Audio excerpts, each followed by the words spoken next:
El día de hoy estamos acá con César Collazos, un experto en la integración de la inteligencia artificial en contextos educativos. Entonces, pues nada, me encantaría saber un poquito sobre ti, en qué trabajas y pues cómo podemos integrar esa herramienta en nuestro contexto escolar. Bueno, esa es una pregunta un poco amplia. Yo trabajo específicamente, como tú lo dices, la integración de inteligencia artificial generativa en el contexto educativo. Y trabajo con profesores y estudiantes y nos planteamos la pregunta desde hace unos 3 años de cómo integrar esas herramientas de tal forma que puedan beneficiar el aprendizaje de los estudiantes. Esa ha sido como la principal pregunta. Y en esos 3 años hemos desarrollado como diferentes técnicas, estrategias, prácticas que pueden ayudar a los estudiantes y a los profesores a hacer un buen uso de esta herramienta, ¿sí? Como ustedes saben, pues la herramienta es muy fácil de utilizar, es decir, es un chat, ¿no? Es como algo que ni más hace los 15 años y pues la herramienta te da respuestas. Tú le preguntas cualquier cosa, bien escrita, mal escrita, y la herramienta te responde y te responde de una forma a veces muy convincente, ¿no? Que es algo que yo creo más tarde como conversar. Entonces, yo creo que principalmente hay que diferenciar entre lo que es utilizar la herramienta a utilizarla bien. Porque que la herramienta te dé una respuesta no necesariamente significa de que le estés haciendo como un buen uso, ¿sí? Okay, sí, claro. Pues ya sabemos que pues en estos contextos pues hay como muchas supersticiones o miedos frente a la herramienta. Prejuicios. Exacto, prejuicios. No, tal vez no conocen cómo usarla bien. Entonces, pues ¿tú qué dirías frente a esos profesores o padres preocupados por el uso de la inteligencia artificial? Lo principal que yo diría es que la herramienta de por sí, como establecerle como un control es muy difícil. Porque si ustedes ven hoy en día, ya en octubre de 2025 más o menos, todas las herramientas tienen inteligencia artificial generativa. Entonces ya está en WhatsApp, ya está en el computador, ya está en Adobe, ya está en Instagram. Entonces es muy difícil como ser prohibitivo con la herramienta porque simplemente pues ya está muy expandida. Entonces yo lo que pienso es, listo, ya la herramienta existe, no hay forma como de controlarla, por así decirlo, pero sí podemos formar personas que hagan un buen uso de esta herramienta. Y ahí es donde pues con los profesores nos planteamos constantemente esta pregunta de, bueno, ¿qué tenemos que hacer para que nosotros como profesores y además de eso los estudiantes puedan utilizar bien esta herramienta? Yo empezaría por lo menos diciendo, en cuanto a los mitos, que era lo que mencionabas, hay un mito muy común que es que la herramienta lo sabe todo. No sé si a ustedes les ha pasado que a usted le preguntan algo y parece que todo lo sabe. Sí. Entonces, a mí me gusta hacer un ejemplo muy básico con esto y es, yo quiero que ustedes hagan como una imagen mental de lo siguiente, lo que les voy a decir. ¿Listo? Quiero que se hagan una imagen de un atún saltando una cascada. ¿Listo? Ok. ¿Alguien de pronto pensó en una lata de atún? Sí. Inmediatamente, ¿cierto? Eso no es lógico, ¿sí? ¿Alguno de ustedes alguna vez ha visto un atún en la vida real? Sí. ¿Sí? Entonces, si usted le pide una inteligencia artificial generativa de imagen que haga una imagen de un atún saltando una cascada, eso pasó hace unos 2 años, 3 años, la herramienta hacía un atún, pero una lata de atún, no un atún, ¿sí? Entonces ahí hablamos del primer mito, que es como el de que la herramienta lo sabe todo y de que la herramienta tiene sesgos. Es decir, un sesgo es eso.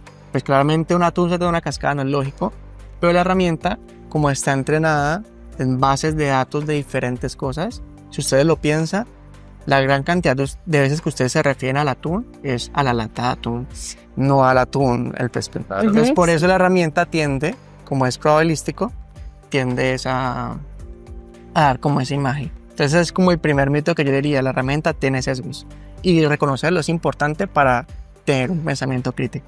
Y también con lo que dijiste ahorita me parece importante reconocer las llamadas alucinaciones que tiene la IA. Son, pues me imagino que tú sabes, pero cuando no logra recopilar datos de las fuentes correctas o se inventa datos que no son necesariamente verdaderos o que tienen cosas verdaderas pero otras cosas no. Y eso pues realmente pues era más preocupante antes cuando estaba menos desarrollada que ahora.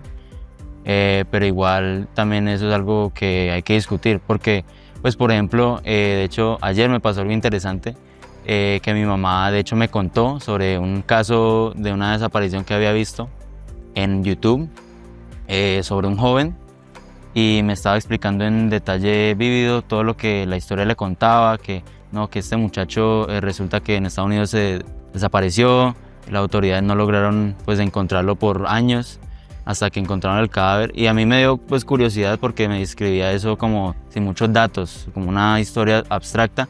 Entonces yo me puse a indagar y resulta que era una mentira, era fabricada por IA completamente. Y digamos que pues mi mamá, siendo no una experta en la IA, digamos que se creyó todo. Entonces me parece que eso pues hay que tenerle cuidado.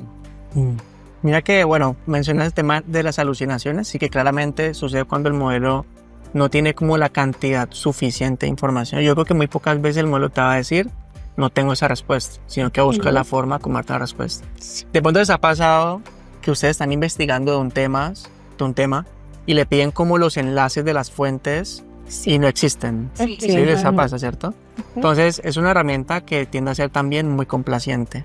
Entonces te dice súper bien, Justamente hoy estaba leyendo un artículo que hablaba de eso, de que la herramienta era como muy complaciente con el usuario, ¿sí? Entonces cada vez que uno cometió un error le decía súper bien, vas bien, y eso te hace sentir como una falsa, por así decirlo, percepción de tu esfuerzo y de tu ganancia, por así decirlo. Entonces hay como varias cosas con relación a esas herramientas.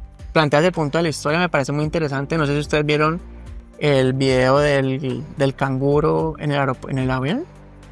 Sí, de pronto lo han visto. No.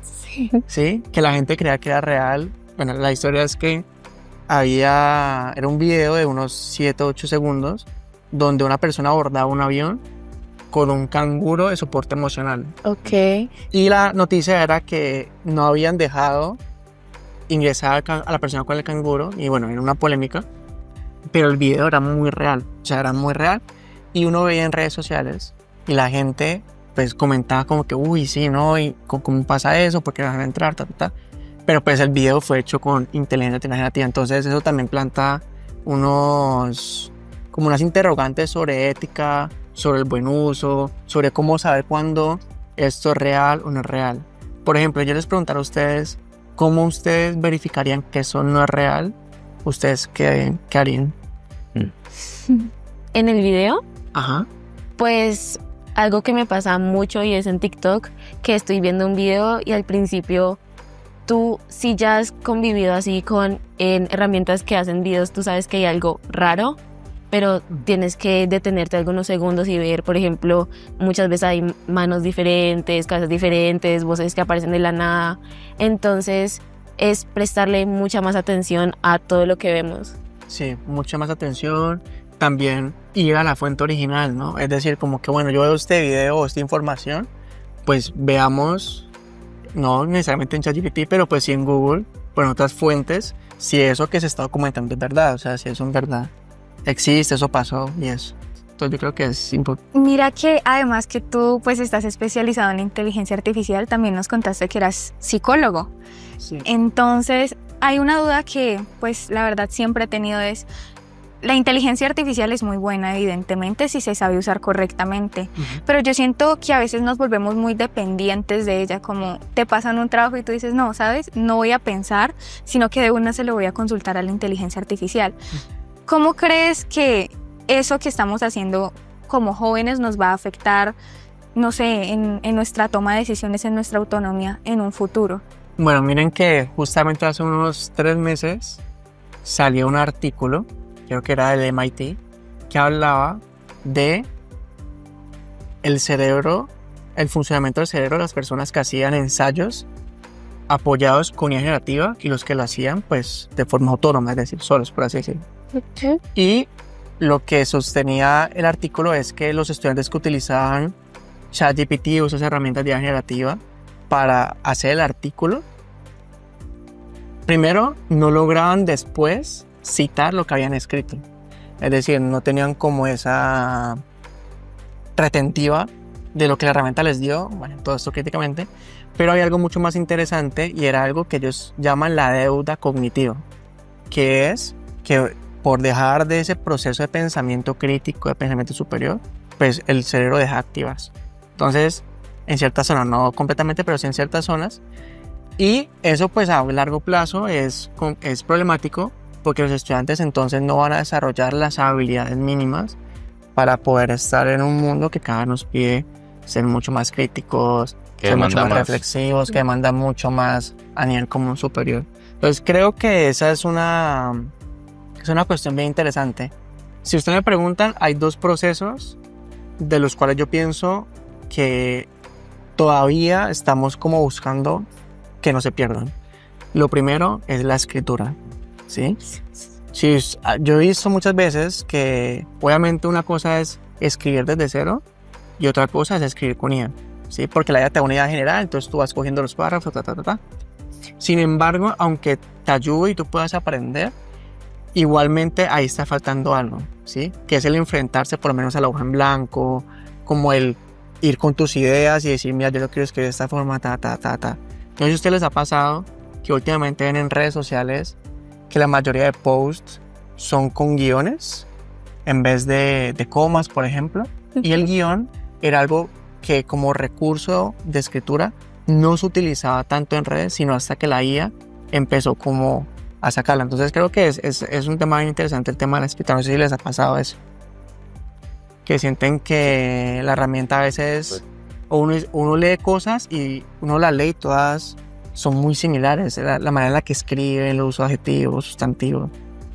Sí. Los emojis, yo creo que cada vez que yo veo una escritura con emoji, yo personalmente siento como que a veces siento que hay muy poco esfuerzo de algunas personas en dar contenido como auténtico. Sí. Entonces cuando a veces yo me enfrento a eso, yo digo, pero es que no sé si la persona lo hizo esa persona o lo hizo una herramienta de inteligencia artificial. Hablando de ese punto de la autenticidad, pues también hay como ese miedo de que el IA pueda llegar a reemplazar pues obras o contenido original de nosotros, de las personas. Entonces, ¿cómo podríamos fomentar conciencia o cómo podríamos combatir ese miedo o ese mito en específico? Del reemplazo, bueno, hay dos temas. El reemplazo del trabajo, por así decirlo. Voy a empezar por ese. Y también, pues, o sea, en un contexto así como escolar, laboral, pero además, pues, hay demasiado miedo frente a lo que es artístico y creativo, como lo que es original, completamente producido por el ser humano desde las emociones, la personalidad. Entonces, pues, por esos dos lados, pues, como... Pues mira que esa es en cuanto al arte, es una conversación, una discusión álgida, porque uno tiene que empezar a preguntarse, bueno, entonces, ¿qué es arte? ¿Sí? Es decir, ¿qué es netamente artístico? Hay personas que incluso el uso de herramientas digitales, por ejemplo, como Adobe para editar, pueden pensar de que eso no necesariamente es arte, ¿sí? Okay. ¿Por qué? Pues que no lo estás haciendo a mano.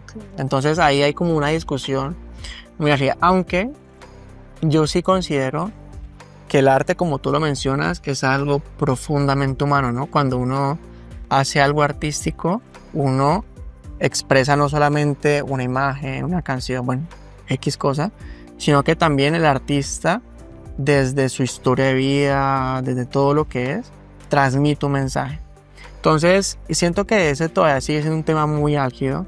Incluso, bueno, Hollywood pues está todo este tema de utilizar la cara del actor y todo esto con IA generativa que firme el contrato. Entonces, por ahora no hay como una respuesta específica porque creo que es un tema muy amplio.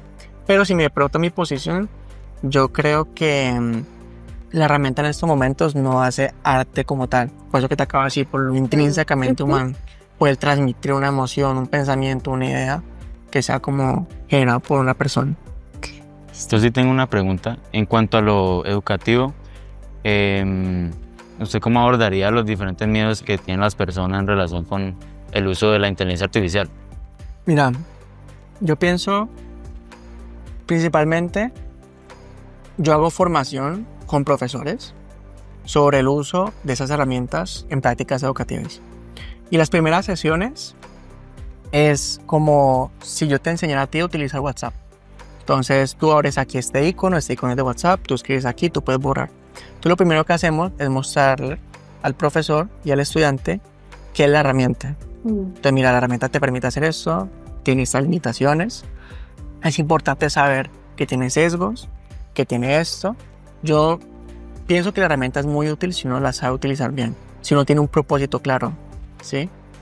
Entonces yo hablaría por lo menos de temas de ética, mostraría ejemplos, que es lo que yo muchas veces hago, es decir, como ya todo el mundo ha utilizado ChatGPT en algún momento o alguna herramienta ya generativa, pues es muy fácil dar ejemplos de cosas, es decir, pregúntenle esto, van y le preguntan, entonces miren que si tiene sesgos, mire que tiene este tipo de información, mire que falla en esto, pero además de eso te permite hacer esto. Entonces, por lo menos algo que a mí me gusta mucho es la personalización del aprendizaje, que es donde yo creo que está como el mayor, como el mayor valor de la internet de esta herramienta, está en que se puede adaptar a la necesidad del estudiante. Entonces, si al estudiante le gusta el fútbol y está viendo temas de física, por ejemplo, con analogías, con ejemplos, con videos generados con estas herramientas, le pueden explicar de una forma mucho más como personalizada al estudiante esos temas que a veces son súper complejos. Entonces, siento que es como el gran baluarte de la herramienta en prácticas educativas con estudiantes. A mí me surgió una duda con referente a lo que te estaba diciendo mi compañera ahorita. Pues los humanos hemos ido haciendo nuevos inventos, hemos ido evolucionando y llegó la inteligencia artificial.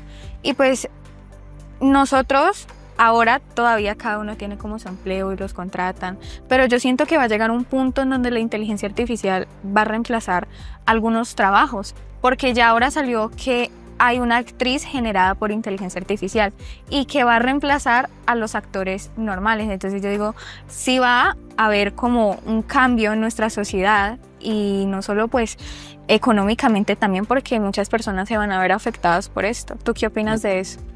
Bueno, por ahora, en estos momentos, yo creo que las herramientas no están reemplazando puestos de trabajo completamente. De pronto están reemplazando tareas. Yo les voy a dar un ejemplo. Si grabáramos este podcast y yo les pidiera que hicieran una transcripción, antes habría una persona específica escuchando el podcast en un Word y transcribiendo. Entonces ahora hay herramientas que te permiten coger ese audio y transcribirlo. Ya, ¿sí? Entonces, sí va a haber un cambio en cuanto a tareas, pero si yo a ustedes les pidiera que este podcast, además de transcribirlo, lo analizaran, ¿sí?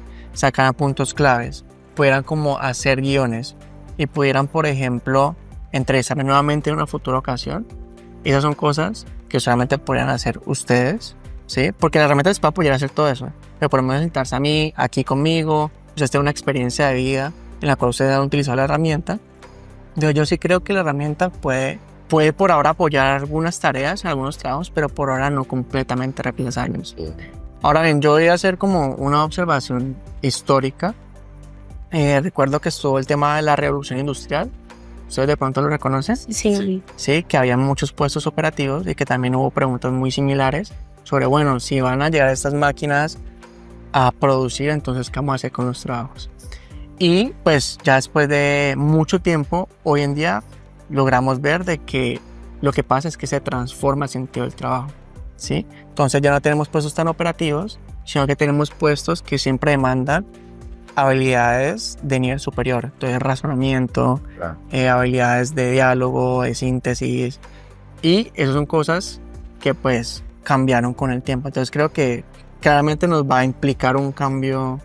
Claro, no tanto como de construir herramientas, por ejemplo, allá para automatizar todo el proceso. Tocando el tema de la transformación con el uso de inteligencia artificial, ¿tú cuál crees que son las principales diferencias en un colegio, escuela, universidad que se atreve a usar la inteligencia artificial en su proceso de educación y una que pues todavía le tiene mucho miedo o simplemente pues la prohíbe? Primero, yo creo que algo que yo he visto mucho en clases es cuando el profesor es transparente con el uso de la herramienta, y no solamente transparente, sino que incentiva su uso y le muestra al estudiante su uso. El estudiante primero es sorpresa, como, uy, profe, usted sí me deja utilizar eso, pero es que eso no me ayuda. Pasado. Ha pasado mucho. Y el profesor dice, no, sí, yo lo acompaño, pero no es como, úsela y me dicen que lo utilizó, sino que es, usémosla. Y el cambio yo lo veo principalmente es, por ejemplo, en temas de motivación del estudiante. Es decir, cuando el estudiante ve que el profesor como que entiende la herramienta y además de eso le enseña a utilizarla bien, tenemos en un futuro estudiantes que saben utilizar la herramienta, no solamente la saben utilizar, sino que también entienden cómo funciona y entienden cómo esa herramienta bien utilizada puede beneficiar su trabajo. Entonces creo que esa es la principal diferencia que yo noto. También veo, bueno, hay temas del plagio, ¿no? Por ahora las herramientas de plagio tienen muy buenos números en cuanto a identificar textos hechos con herramientas de inteligencia artificial, pero todavía hay como alguna limitación. Por ejemplo, cuando algunas personas lo que hacen es cogerlo de la IA y añadirle errores de ortografía. Sí, Eso hace que los detectores de plagio no sean tan severos. Exacto. Y pues porque dice, bueno, pues si la IA no comete errores, el humano sí. Por ende, entonces le baja el nivel de plagio. Ese es uno, por ejemplo. O también tenemos el tema como de humanizadores de texto. Si se lo han visto. Entonces, que le meten eso, entonces escribe más como una persona. Entonces, cada día salen cosas que pueden como, por así decirlo, dificultar, ¿sí?, el aprendizaje.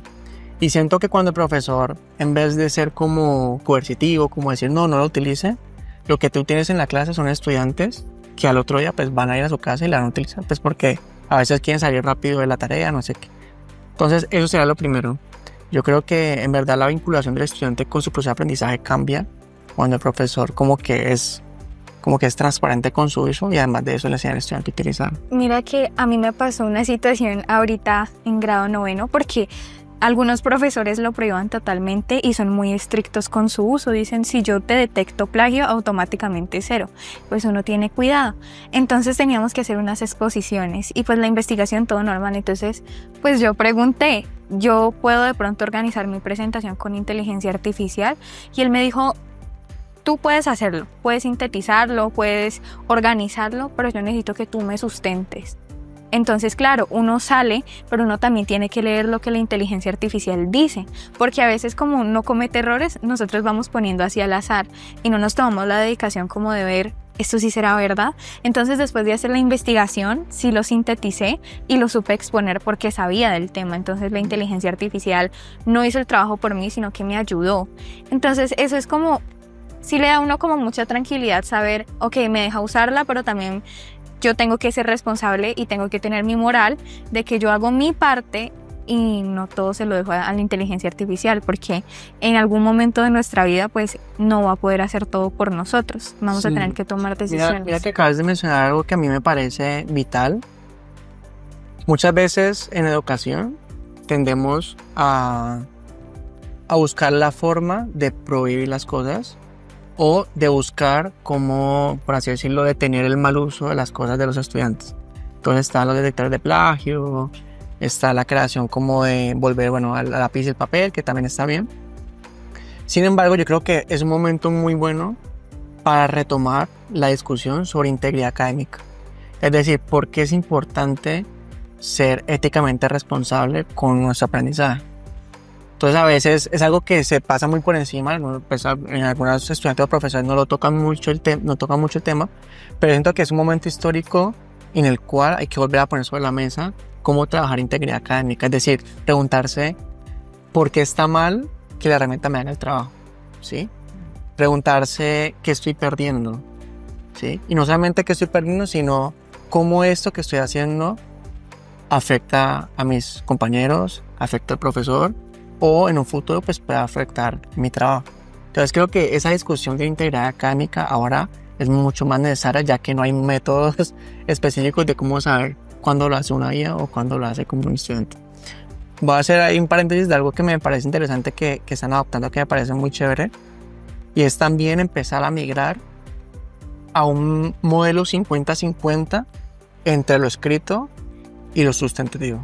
Es decir, que el estudiante tenga que sustentar sus ideas, enfrentarse como al diálogo, a las preguntas que una vez es en una exposición como que no tiene... Claro, ese defender control. un punto. Defender un punto. Exacto. Esas son como algunas de las recomendaciones que yo hago cuando yo planteo una actividad con IA.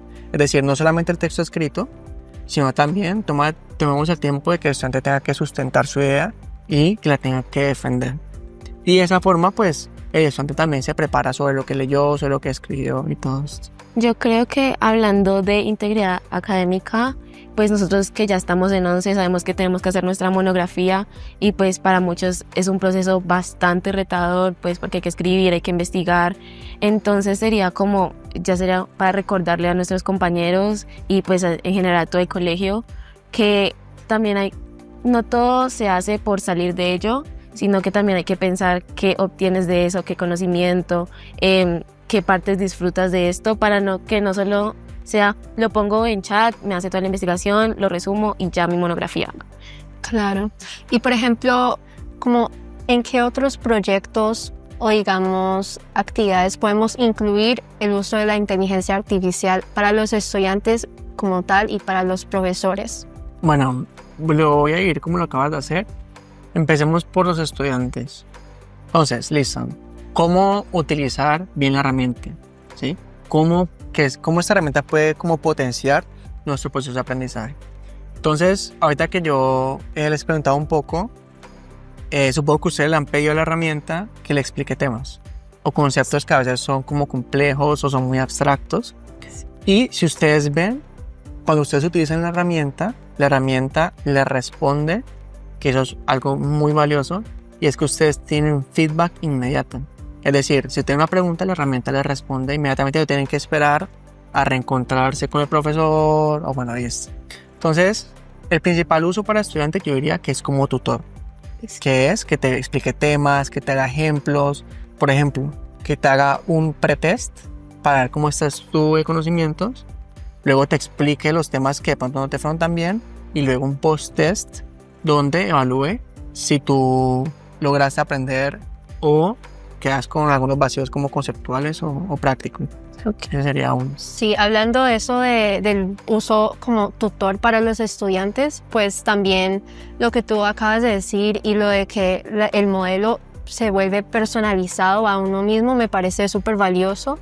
Por ejemplo, yo en mis proyectos personales o creativos utilizo la inteligencia para ayudarme a construir guiones o a corregir pues ortografía. Entonces pues la verdad usar la herramienta como tal, como un tutor o un acompañamiento en vez de como el origen del contenido me ha parecido súper bien y pues sería usarlo así en las aulas y para los estudiantes. Entonces sería como fomentar esa conciencia y decir no, la IA no es mala, no puede pues reemplazar por total lo original del ser humano, sino que la deberíamos ver como un tutor. Como algo que te potencie, por ejemplo. Exacto. Miren que algo muy curioso que pasa en temas de escritura es el tema de las tildes, ¿sí? Hay estudiantes que todavía le cuesta colocar tildes. Y tú tienes, por ejemplo, dos opciones. Que la herramienta te corrija el texto con tildes o que la herramienta lea tu texto y te diga, por ejemplo, veo tu texto y veo que no colocaste la tilde en 2 palabras. ¿Logras identificar cuáles? Entonces tú relees el texto y te dices, bueno, donde sea que no te dé las tildes. Entonces tú le dices, mira, en el cómo, por ejemplo, o es una pregunta. Entonces la herramienta te puede decir, no porque no está en el contexto. ¿Qué tal si piensas de esta forma? Entonces no te está haciendo necesariamente como, no te está colocando las tildes, sino que te está llevando, te está retando a que tú identifiques. Y recordemos que muchas veces el aprendizaje es un proceso que implica, por así decirlo, como disgusto, ¿sí? Como dificultad, como, es que esto es muy difícil y eso es normal, hace parte de todo proceso. Salir de la zona de confort para lograr aprender. Zona de confort. Entonces, creo que eso es como lo valioso del tutoring, de lo que hace la herramienta como tutor, que te puede como hacer preguntas, que te lleve a reflexionar.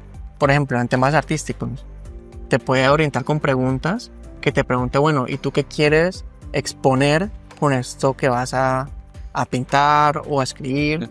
O tú le puedes decir, dame tu opinión sobre esta escritura que yo hice, y te puede decir, según en mi rol de crítico de escritura, no sé qué, pienso que es. Entonces creo que como es tan versátil la herramienta, hay que ver esa versatilidad cómo nos apoya en temas de aprendizaje.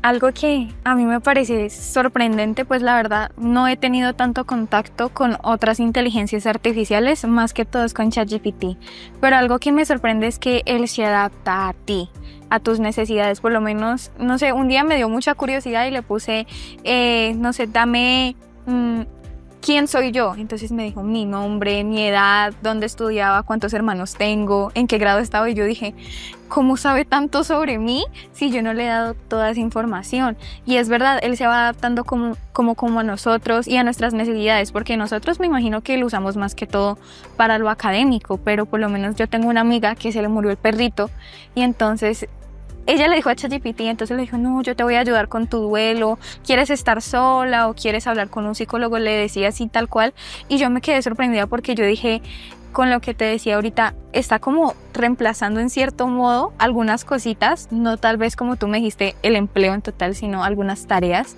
y cómo sabe tanto sobre nosotros. ¿Tú crees que eso en algún punto puede ser riesgoso, nuestra información? Sí, mira que, bueno, la herramienta no sabe ningún dato que tú no le hayas dado por error, ¿sí? Entonces, algo que yo trabajo mucho con profesores es, listo, si tú vas a utilizar la herramienta para apoyar tu proceso de calificación y retroalimentación y vas a darle el trabajo al estudiante, por así decirlo, para que te ayude como a analizarlo, lo primero que tú deberías hacer es borrar datos personales del estudiante.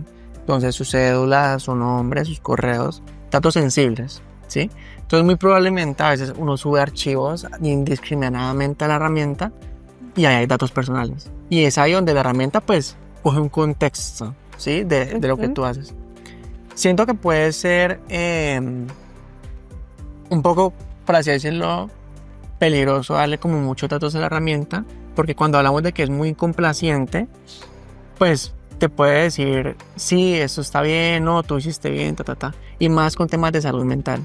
Yo no creo que sea como la herramienta ideal para utilizar en temas de salud mental, a menos de que lo hagas acompañado de un experto, ¿sí? Que te pueda como orientar en cómo utilizar la herramienta. Entonces creo que yo pues personalmente no la recomendaría para temas como de salud mental, a menos de que uno esté acompañado pues de un profesional que pueda decirte si eso que te está diciendo está bien o no está bien, etc. Claro, es complicado cuando, pues digamos, una máquina intenta asimilarse al rol de un ser humano, y que de hecho me lleva a la otra duda que tenía, es cuáles son los riesgos involucrados en este tema para los estudiantes. Los riesgos de... pues que se relacionan con la salud mental, con seres sociables. Yo creo que hay temas, primero, de dependencia, es decir, uno ser muy dependiente de la herramienta no te permite retarte a ti mismo, ¿sí? Entonces, que te haga la tarea, que te haga tal cosa. Eso es lo primero. Yo creo que incluso algo que he encontrado en esta herramienta es también preguntarme por qué muchas veces hago las cosas, ¿sí? Entonces, por ejemplo, yo cuando quiero escribir algo, porque a mí me gusta, bueno, la música y todo esto, yo no lo hago con IA, yo lo hago a mano. ¿Por qué? Porque es algo que a mí genuinamente me gusta hacer. Entonces ahí es donde yo encuentro valor en las cosas que yo tengo que hacer a mano, en la escritura, en todo eso. Pero hay cosas que, por ejemplo, es organizar una base de datos. Pues yo creo que es una tarea que necesariamente no me aporta mucho, pero ya lo sé hacer, entonces yo le digo, no, pues la IA me puede ayudar a acomodar datos. Entonces creo que es como identificar muy bien cuándo utilizarla y cuándo no utilizarla. Otra problemática que yo veo, además de la dependencia, puede ser la pérdida de pensamiento crítico. Total. Entonces a veces, incluso, ya pasaba antes, ahorita pasa mucho más. Cuando apenas en las redes sociales, ya veíamos pérdida de pensamiento crítico. Sí. Las personas vean, antes hace 7 años, veían un post y lo creían y ya, eso pasaba mucho. Ahora, pues con la IA, pues ahorita es más fácil generar contenido y pues es más fácil como entrar en post o noticias que son falsas, fake news. Entonces creo que eso es como otra problemática que puede haber. Yo creo,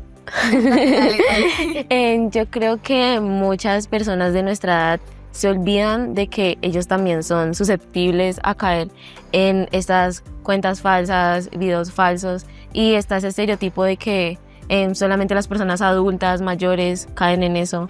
Entonces, como, ¿qué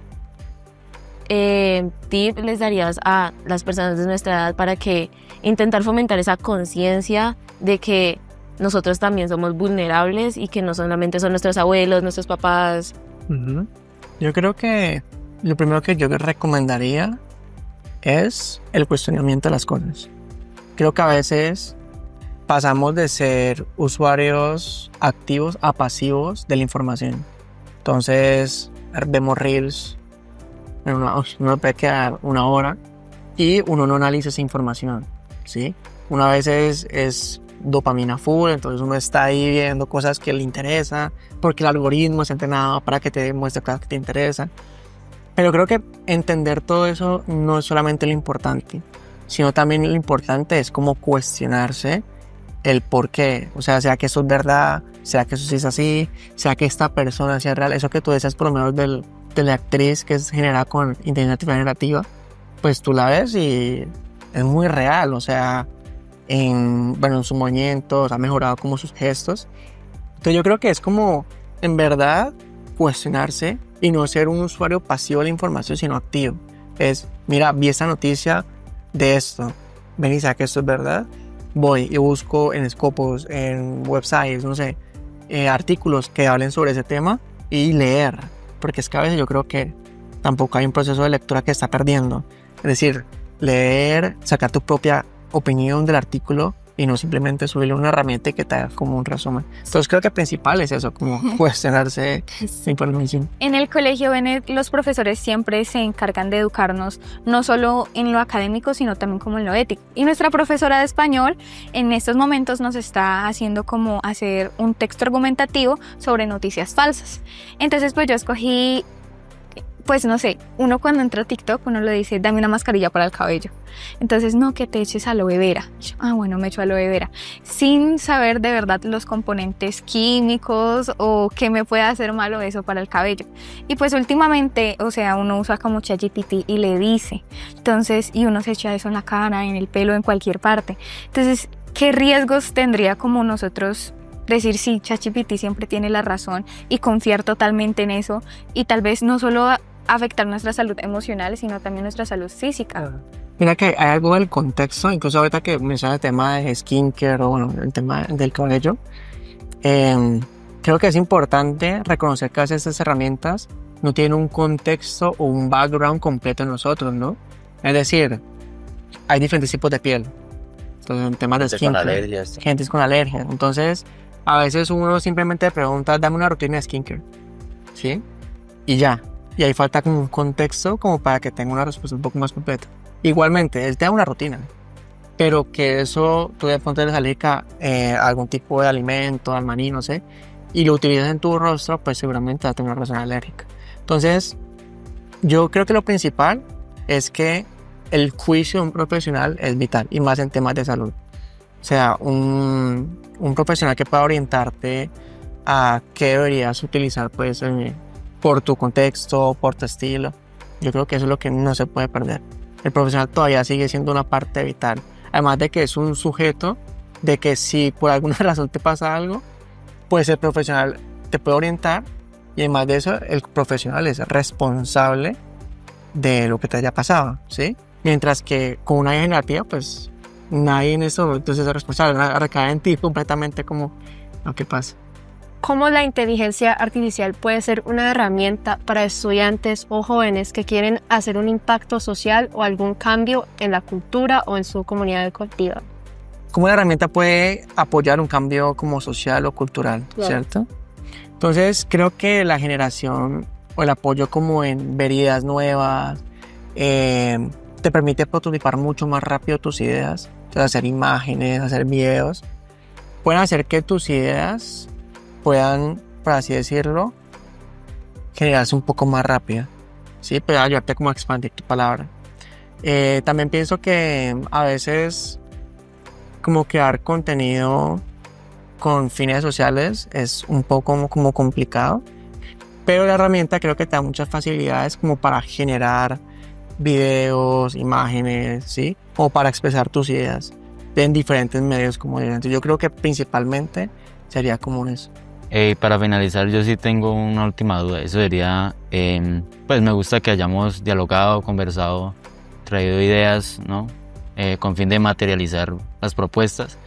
Sin embargo, me queda la preocupación de cómo vamos a poder, o sea, cuál es el plan de acción. Porque pues usted trajo varios puntos a colación, por ejemplo, lo ideal sería que los estudiantes tomaran autonomía de cómo manejan la IA y cómo le dan un buen uso, pero ahora cómo se va a realizar eso. Mira, yo creo que uno empieza por los profesores, es decir, que el profesor entienda la herramienta y que le pierda como el miedo a la herramienta, le permite reconocer cuáles son sus virtudes y cuáles son sus desventajas. También creo que es importante involucrar a los padres de familia, porque pues claramente el estudiante muchas veces tiene que hacer tareas en casa, y es importante que los padres también reconozcan para qué son esas herramientas, que se eduquen también en qué pueden hacer, qué no pueden hacer, cuáles son los riesgos. Entonces creo que cuando el estudiante en su núcleo, las personas que lo rodean, lo pueden como orientar en el buen uso, creo que eso puede potenciar que el estudiante al fin y al cabo sea un sujeto ético y con un pensamiento crítico. Entonces yo creo que lo principal sería formar a los profesores y orientar a los estudiantes, a los padres de los estudiantes en un buen uso de esas herramientas. Y ya pues mi última pregunta, saliéndonos un poco del contexto de la educación. Bueno, te voy a contar. En la clase pasada, en mi clase antes de esto, estábamos hablando de que muchos creíamos que habían mejores inteligencias artificiales que otras, como Gemini o Chat, y entre otras. Entonces, ¿es un mito que hay unas mejores que otras o si es verdad y como con qué criterios se evalúa esto? Bueno, mira que salen digamos que hay diferentes tipos de herramientas de inteligencia generativa, ¿sí? Digamos texto, que es la que uno conoce regularmente, ChatGPT, Gemini, DeepSeek, Claude, hay muchas IAs, y algo que varía en ellas es la base de datos o los datos con los que están entrenadas, ¿sí? Entonces, en contextos universitarios, lo que yo siempre incentivo es que se exploren varias herramientas según el dominio específico. Entonces, hay herramientas que sirven mucho más para temas de ingeniería, ciencias. Hay algunas que sirven más para temas de literatura, lingüística, todo esto. Entonces, creo que es explorar. Es como explorar, hay muchas herramientas, es explorar, probar en diferentes herramientas de resultados. Incluso hay unas páginas de internet que se especializan en testear o poner como a evaluar dos modelos de lenguaje diferentes. Entonces, diferentes usuarios dan su feedback sobre las respuestas e internamente hacen como un ranking de esa herramienta en eso específico, cómo le fue.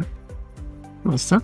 Pues listo, de verdad, muchísimas gracias César por acompañarnos y por aclarar las dudas sobre la inteligencia artificial y pues cómo podemos realmente utilizarla como una herramienta de acompañamiento. Muchísimas gracias. A ustedes por invitarme. Gracias.